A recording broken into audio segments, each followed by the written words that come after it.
آخری زمانے میں شیطان اپنی تمام ٹیکنالوجی، اپنے تمام علم و آگاہی کے ساتھ مومنین کے گھروں کو خراب کرنے کی کوشش کرے گا تاکہ اس میں امام زمانہ کے لشکر کے سپاہی پرورش نہ پائیں۔ لیکن اس کے برعکس اسلام گھر کو ایک بہت ہی اہم مقام عطا کر رہا ہے، گھر کو عبادت کی جگہ بتا رہا ہے، گھر ریاضت کی جگہ ہے۔ اہل عرفان کا کہنا ہے کہ جو بھی خدا کے قرب تک پہنچنا چاہتا ہے تو ضروری ہے کہ وہ ریاضت کرے، یعنی اپنے نفس کو کنٹرول میں رکھے، نفس پر پاؤں رکھے، اس کی باتوں کو نہ سنے، اس کو کہتے ہیں ریاضت۔ اور ریاضت کے لیے ایک خاص جگہ ہوتی ہے کہ جہاں بیٹھ کر مشقیں کی جاتی ہیں نفس کو کنٹرول میں کرنے کی، نفس کی خواہشات کو دبانے کی۔ اور کہاں گھر سے بہتر جگہ؟ خدا اس طرح کے لوگوں کو دوست رکھتا ہے، خاص طور پر وہ افراد جو گھر میں رہتے ہیں، گھر والوں کی خدمت کرتے ہیں۔ ایک شخص عارف بننا چاہتا تھا اور وہ عرفان کے استاد کے پاس جاتا ہے اور ان سے کہتا ہے کہ مجھے کوئی نسخہ دو۔ وہ انہیں نسخہ دیتے ہیں اور وہ اس پہ عمل کرتا ہے، لیکن اسے کوئی خاص تبدیلی محسوس نہیں ہوتی۔ دوبارہ آتا ہے، دوسرا نسخہ لے جاتا ہے، اس پر بھی عمل کرتا ہے، لیکن کوئی فرق نہیں پڑتا۔ اس طریقے سے مسلسل چند نسخے لیتا ہے اور اس پر عمل کرتا ہے۔ ایک دن استاد سے کہتا ہے کہ آپ نے مجھے جتنے بھی نسخے دیے تھے میں نے ان سب پر عمل کر لیا، جو ذکر آپ نے مجھے پڑھنے کے لیے دیے تھے وہ سب میں نے پڑھ لیے، لیکن کوئی اثرات نمایاں نہیں ہو رہے ہیں۔ استاد نے اس سے کہا کہ آگے آؤ اور اپنے کان کو لاؤ۔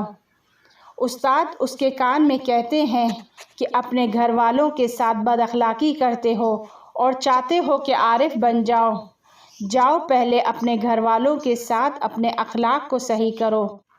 اگر گھر والوں کے ساتھ آپ کا اخلاق برا ہے تو نہ آپ دنیا میں کہیں سرخرو ہو سکتے ہیں اور نہ آخرت میں۔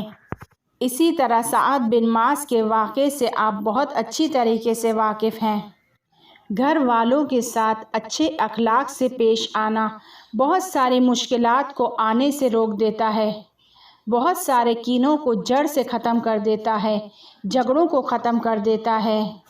اہل بیت علیہم السلام بھی اس طرح سے تھے، گھر والوں کے ساتھ بہترین اخلاق کا مظاہرہ کرتے تھے۔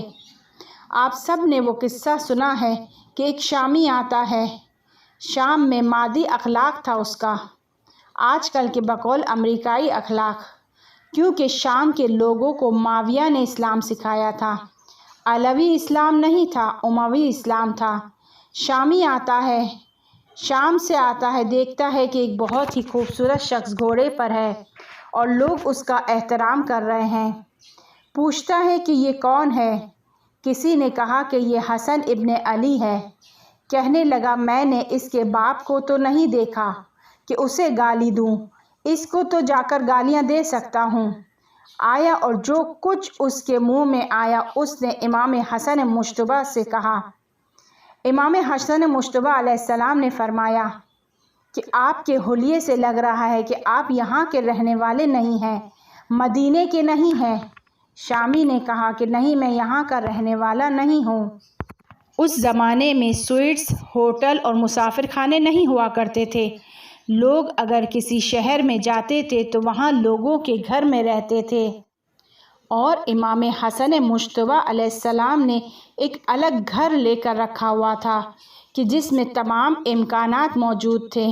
اگر کوئی اجنبی مسافر آتا تھا تو 3 دن تک اس کی مکمل مہمان نوازی کرتے تھے۔ حضرت نے اس شامی سے فرمایا کہ تم اجنبی ہو، مسافر ہو، ہمارے پاس گھر ہیں، امکانات ہیں، ہمارے گھر آؤ۔ ایک مرتبہ شامی کے چہرے کا رنگ اڑ گیا کہ جس کو میں اتنا برا بھلا کہہ رہا ہوں وہ مجھے اپنے گھر لے جا کر مہمان نوازی کرنا چاہتا ہے، اور 3 دن تک امام حسن مجتبیٰ نے اس کی مہمان نوازی کی۔ جب 3 دن ہو گئے تو خود یہ شامی کہتا ہے کہ ان 3 دن سے پہلے میرے نزدیک سب سے برے علی اور ان کی اولادیں تھیں، اور 3 دن کے بعد میرے نزدیک دنیا میں محبوب ترین علی اور اس کی اولادیں تھیں۔ اہم ترین تعلقات کہ جس کو شیطان نشانہ بنائے گا اس کو نابود کرنے کی کوشش کرے گا، گھریلو تعلقات ہیں، گھر کے تعلقات ہیں، مقدس مقام کے جو محبوب خدا ہے، مل جل کر رہنے والے خاندان محبوب خاندان ہے خدا کی نظر میں۔ قرآن پڑھا ہے کہ 2 اشخاص ایک دوسرے سے شادی کرتے ہیں اور ایک چھت کے نیچے جاتے ہیں، یہ آیات الہی کا حصہ ہیں، ان کے سکون کا باعث ہے۔ پیغمبر صلی اللہ علیہ وآلہ وسلم سے روایت ہے کہ فرمایا، خدا کے نزدیک ازدواج سے زیادہ محبوب تر تعلق نہیں ہے، 2 افراد آپس میں شادی کریں اور خاندان تشکیل دیں۔ پیغمبر اکرم صلی اللہ علیہ وآلہ وسلم سے روایت ہے کہ اگر کوئی جوان ہو اور غیر شادی شدہ ہو اور اس دنیا سے چلا جائے اور اسے عالم برزخ سے اگر دنیا میں واپس لوٹا دیا جائے تو دنیا میں واپس لوٹنے کے بعد جو پہلا کام کرے گا وہ شادی ہے، کیونکہ اس عالم میں اسے سمجھ آئے گی کہ اس کے اندر نقص ہے۔ وہ شخص جو شادی کر لیتا ہے کمال تک پہنچ جاتا ہے، ایک سمجھداری اس میں آ جاتی ہے۔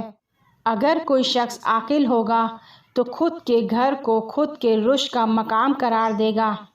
لہٰذا پیغمبر صلی اللہ علیہ وآلہ وسلم نے فرمایا، اگر کوئی جوان غیر شادی شدہ ہو اور مرنے کے بعد دنیا میں واپس لوٹے گا تو پہلا کام وہ شادی کرے گا۔ گھر عبادت کی جگہ ہے، گھر میں جو عبادتیں انجام دے سکتا ہے وہ کسی بھی معبد اور مسجد میں انجام نہیں دے سکتا۔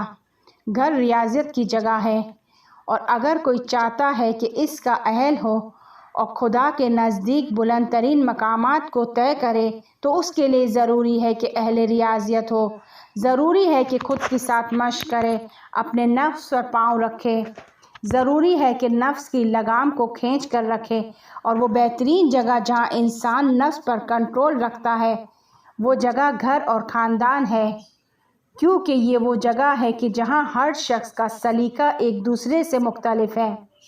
2 افراد ہیں، 2 مختلف تربیت سے تعلق رکھتے ہیں، کچھ معاملات میں دونوں کے سلیقے ایک جیسے ہوتے ہیں لیکن کچھ معاملات میں دونوں کے سلیقوں میں فرق آ جاتا ہے۔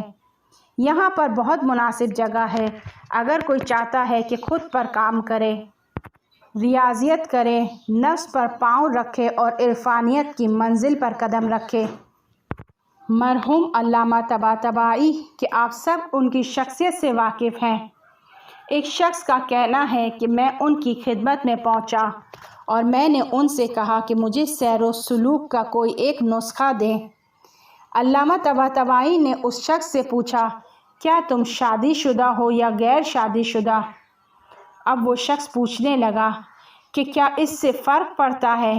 علامہ کہنے لگے، ہاں بالکل فرق پڑتا ہے۔ بعض چیزیں ایسی ہیں کہ جو غیر شادی شدہ کے لیے قرب کا باعث ہیں، اسے خدا سے نزدیک کرتی ہیں، لیکن شادی شدہ کے لیے نہیں ہے۔ ان دونوں کی شرائط سیر و سلوک میں فرق ہوتا ہے۔ وہ شخص جو غیر شادی شدہ ہے دوستوں کے ساتھ ہو، راتوں کو گھر سے باہر ہو، مجلس میں ہو، مسافرت پر جائے، فرق نہیں کرتا، لیکن جب شادی کر لیتا ہے تو پھر رات دیر تک، آدھی رات تک دوستوں کے ساتھ ہو، انجمن کے کاموں میں ہو، مجلس میں ہو، ادھر ادھر بغیر گھر والوں کو بتائے سفر پر چلا جائے۔ انسانوں کی شرائط ایک دوسرے سے فرق کرتی ہیں۔ اب وہ شخص علامہ سے کہتا ہے کہ میں شادی شدہ ہوں۔ علامہ طباطبائی فرماتے ہیں کہ اگر تم شادی شدہ ہو تو تمہارے لیے سیر و سلوک کا نسخہ یہ ہے کہ تم گھر میں درگزر کرو، کمپرومائز کرو، معاف کرو، درگزر کرو، مگر نہیں چاہتے کہ ریاضیت کرو۔ ریاضت کے کیا معنی ہے؟ ریاضت بھی اپنے نفس پر پاؤں رکھنا ہے۔